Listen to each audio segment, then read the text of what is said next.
Elements months ago as he took us on a trip to the water treatment facility. They say Calgary is one big melting pot. If that's the case, then that pot resides here at the Bonnybrook wastewater plant. It's here that the contents of toilets from across most of Calgary and even Airdrie end up. Now, regardless of race, social or economic background, it all enters the plant through these giant sluice gates. Thousands of gallons of raw, untreated sewage.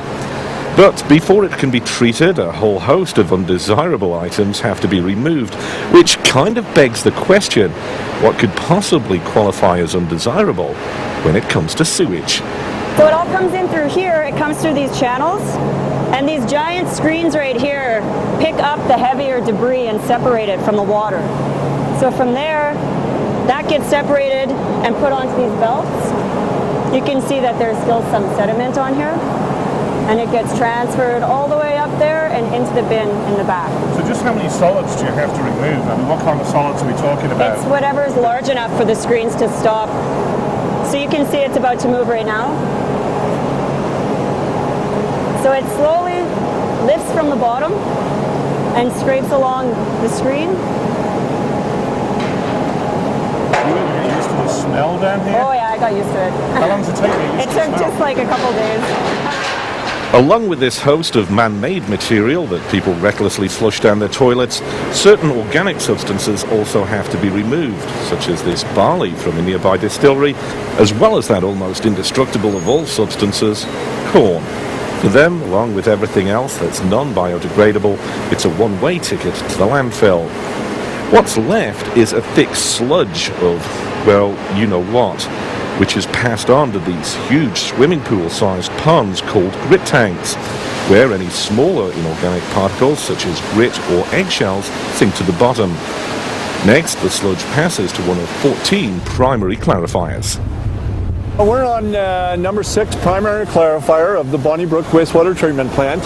And what is actually happening here in the process is the wastewater is introduced into the middle of the vessel, up here at the middle.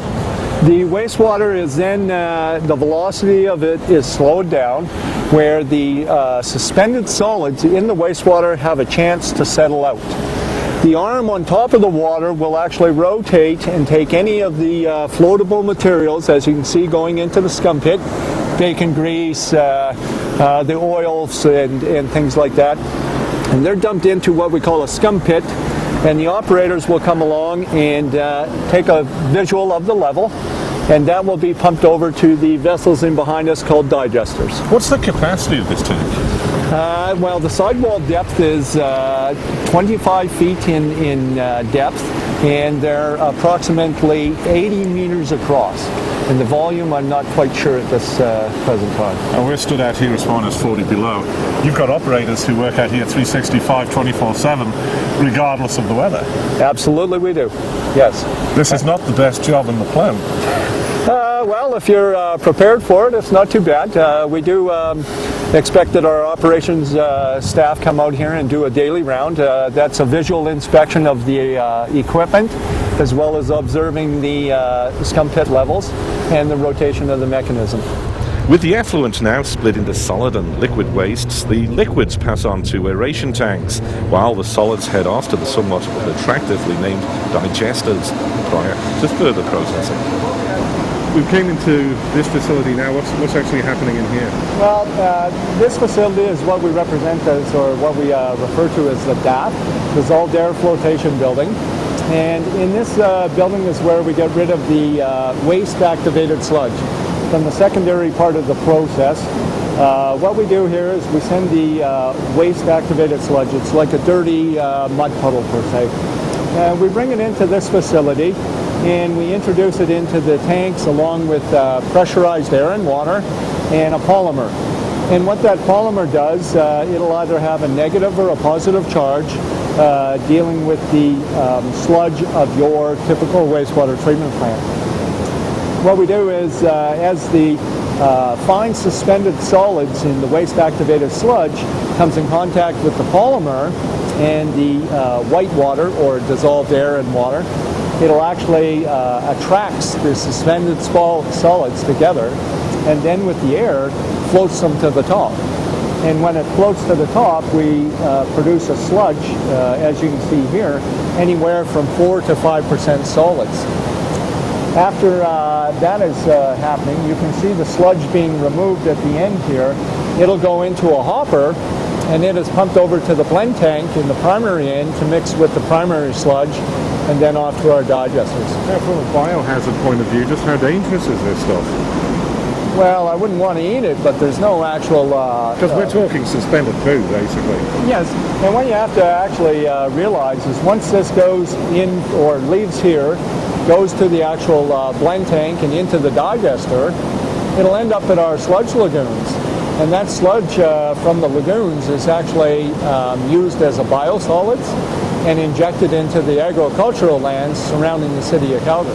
You have such great names for things, the digester.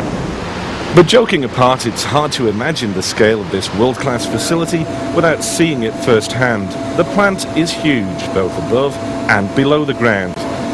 It also utilises state-of-the-art technology. In fact, Bonnybrook has earned Calgary the #1 ranking in water waste management in all Canada. The problem is that, depending on which part of the plant you're in, there is a certain fragrance that takes just a little getting used to. This is the bio-treatment part of the plant where the effluent, having gone through the first and second stages, is given over to bacteriological organisms which eat and basically digest what's left. It's not a very pleasant process, it's a very smelly process, and the only people or the only things that seem to like it are the ducks. The steam you see here only epitomises the smell, which is truly unbelievable. But for operators of the plant, it's just water off a duck's back. Meanwhile, for the water itself, well, there's light at the end of the tunnel in this next and final step of the process. So, Brad, we've arrived here at the final stage in the process where 98% of the solids have been removed. What's happening now? This is where the final process of the Bonnybrook wastewater treatment plant takes effect. This is the UV disinfection building, and as the effluent passes over the light bulbs in the channels, it takes the actual microorganisms and renders them genetically, or alters their genetics so they cannot reproduce. Apparently, rendering the bacteria sexually inert is preferable to killing them outright, which would require the use of undesirable agents such as chlorine that could be harmful to the fish and wildlife on the Bow. Of course, all this begs one basic but somewhat obvious question. Would you drink a glass? No, I would not drink a glass of this, and nor would I drink a glass of the Bow River water either. But that hasn't stopped the water being discharged from this plant being voted the cleanest of any water treatment plant in the entire country, which is perhaps why the Bonnybrook plant, together with the highly skilled professionals who work here, are regarded worldwide. Steve Kelly, Shore TV, Calgary.